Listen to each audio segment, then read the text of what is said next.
Bonjour Parfait, rebonsoir Parfait. Rebonsoir Mister Tonton. Voilà, l'actualité plutôt de fin d'année dans le secteur, les relations entre l'école privée et l'administration, elle est plutôt houleuse. Hein.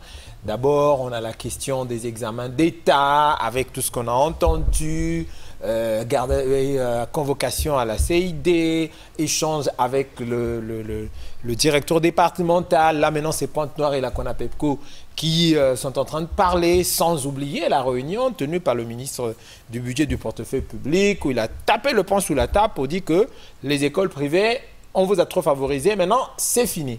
Toi personnellement, en tant qu'observateur et acteur, signalant que tu es aussi coordonnateur national de l'une des associations des promoteurs, des associations partenaires à l'État, c'est le réseau Innoveduc. Comment toi tu vis toute cette actualité? Tout d'abord, d'entrée de jeu, Mister Tonton, il est question pour moi d'abord de faire un clin d'œil à mes aînés de la CONAPEPCO, tout en disant mes félicitations pour l'AG de Pointe-Noire et plein succès au président Adjou. Et en tout cas, il est question pour nous, promoteurs ou encore plateformes du secteur privé de l'éducation, il est question pour nous de se réveiller. Parce que naturellement, tout ce qui s'est dit à nos jours, ce n'est pas nouveau. C'est des textes qui existent. Et très souvent, nous avons marché dessus ou encore bafoué, peut-être que par question de négligence ou à cause de la largesse de l'administration. Maintenant, il est temps pour nous de se réveiller. Nous devons travailler et travailler. Ce n'est pas parce que hier, l'État avait certainement eu une largesse vis-à-vis du secteur privé de l'enseignement. Ben, il est une question pour nous de se réveiller et d'aller toquer à la porte qu'il faut. Est-ce qu'on va vraiment parler d'une largesse? Parce que nous nous souvenons bien qu'à la libéralisation du secteur de l'éducation, l'État avait demandé aux acteurs privés qui pouvaient l'aider de venir l'aider. Mais d'où est-ce que c'est parti du fait que celui qui vous aidait devient aujourd'hui quelqu'un qui doit être imposable comme tout le monde? À quel moment les acteurs de l'école privée ont arrêté d'aider l'État pour devenir maintenant des commerçants? Non, les acteurs du secteur privé n'ont pas... il faut d'abord partir du point de vue de la libéralisation du secteur privé. Quand nous partons de 1991, 90-91, mais on va se rendre compte que quand nous regardons la réglementation, les textes ont été pris notamment autour de 96-97. Mais quand nous arrivons en 96-97, il y a déjà des écoles privées qui existent déjà. Mais la réglementation, en tant que telle, n'y était pas.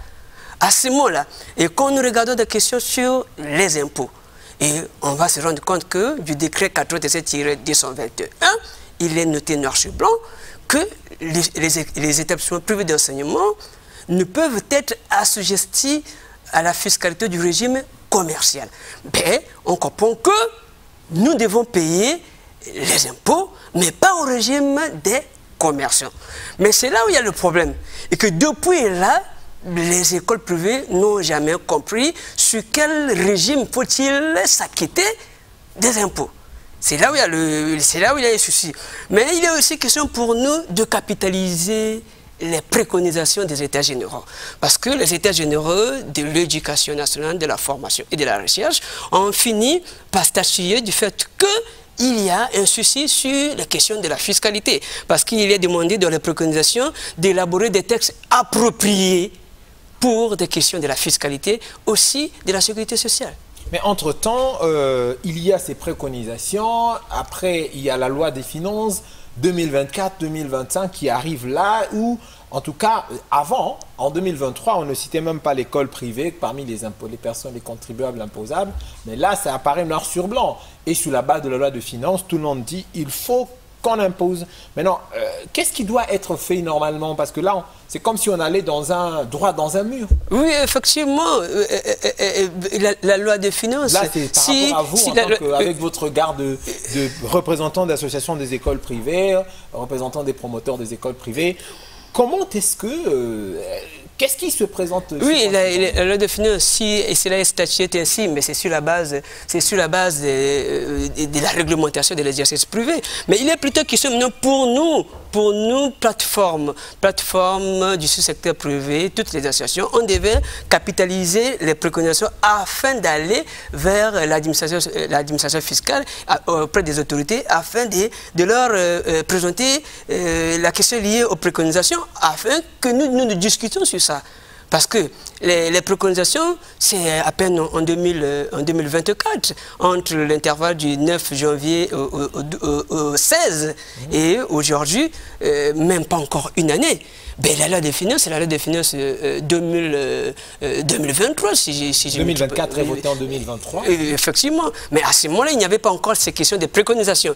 Mais il est maintenant plutôt question pour nous, les promoteurs, les présidents d'associations, que nous devons d'abord nous entretenir entre nous afin d'avoir une feuille de route et présenter des suggestions qu'il faut en fonction des préconisations qui ont été prises aux États généraux de l'éducation nationale. Voilà, en tout cas, parfait. Merci beaucoup pour cet éclaircissement. Et s'il y avait un message particulier à l'intention des patrons des écoles privées, de la communauté éducative de l'école privée, ce serait lequel?